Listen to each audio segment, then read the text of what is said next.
ออกค่ะในก็อ่อนมาด้วยผลงานทีมงานเฮาในคณะอันในเฮาเทคานในคณะในข่าวมาด้วยจำกันในคณะว่า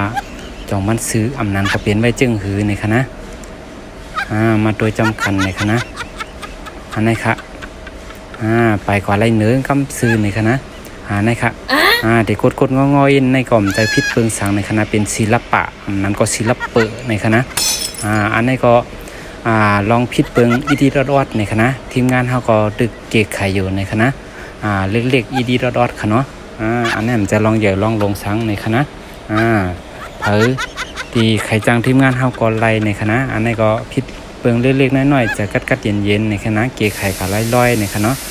ลองพิษเปิงมันก็ตื่นมีอยู่เย่าในคณะพอเหตุการณ์เหตุงานก็สร้างผ้าสร้างสีจังในคณะสร้างก่อสร้างคณะมีปุ๋ยมีทรายในคณะอันนี้ก็เฮาเกไข่ก็ลอยๆในคณะอันนี้ก็จะลองเหยื่อสร้างในคณะปีน้องๆก็เลิกใครเฮ็ดเฮิรนเฮ็ดยี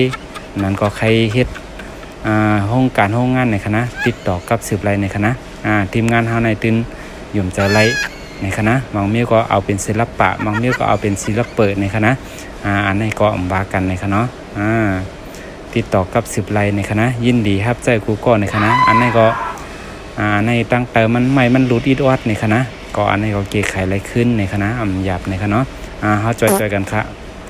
ในคณะมันตียุกย่อมกับไว้ตั้งแต่ในคณะเฮาก็ตักขึ้นกันในคณะนะครับลองพิดเปิงเล็กๆน้อยๆของทีมงานเฮาในคณะ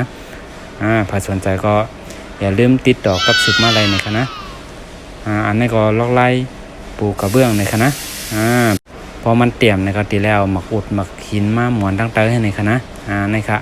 ประหยัดพื้นที่ประหยัดของในคณะมันต้องเสียงน้ำอย่างคณะเอามาห้องไว้ตั้งแต่ให้ในคณะแล้วก็เขาก็ปูนสับปูกระเบื้องกับตั้งแต่กำซื้อจะนั้นคณะในค่ะทีมงานเขาโห